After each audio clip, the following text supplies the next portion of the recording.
ನಮಸ್ಕಾರ, ನೀವು ನೋಡ್ತಾ ಇದ್ದೀರಾ ನ್ಯೂಸ್ ಫಸ್ಟ್ ಲೈವ್. ನಾನು ಮಧುಸೂದನ್. ಮೊದಲಿಗೆ ಹೆಡ್ಲೈನ್ಸ್.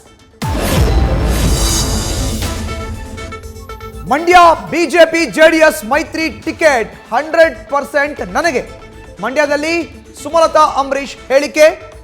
ಯಶ್ ದರ್ಶನ್ ದೊಡ್ಡ ಶಕ್ತಿ ಬಂದ್ರೆ ಹಾರ್ಟ್ಲಿ ವೆಲ್ಕಮ್ ಎಂದ ಸ್ವಾಭಿಮಾನಿ ಸಂಸದೆ.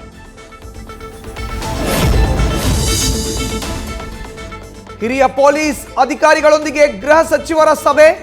ರಾಮೇಶ್ವರಂ ಕೆಫೆ ಬಾಂಬ್ ಬ್ಲಾಸ್ಟ್ ವಿಚಾರವಾಗಿ ಚರ್ಚೆ. ಮೀಟಿಂಗ್ ಬಳಿಕ ಮುಖ್ಯವಾದ ಸಾಕ್ಷಿ ಸಿಕ್ಕಿವೆ ಎಂದ ಗೃಹ ಸಚಿವ ಪರಮೇಶ್ವರ್.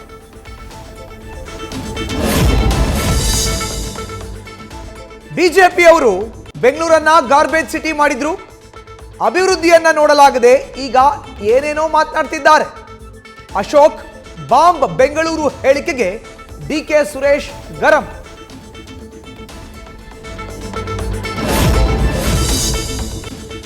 ಬಾಂಬ್ ಬ್ಲಾಸ್ಟ್ ಅಮೆರಿಕಾದಲ್ಲಿ ಆಗಿದೆಯಾ, ಲಂಡನ್ನಲ್ಲಿ ಆಗಿದೆಯಾ?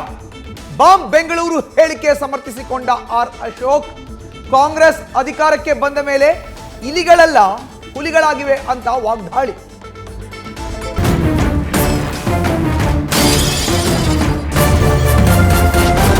ನ್ಯೂಸ್ ಫಸ್ಟ್, ನಿರ್ಭೀತಿಯಿಂದ ನಿಮ್ಮ ಪರವಾಗಿ.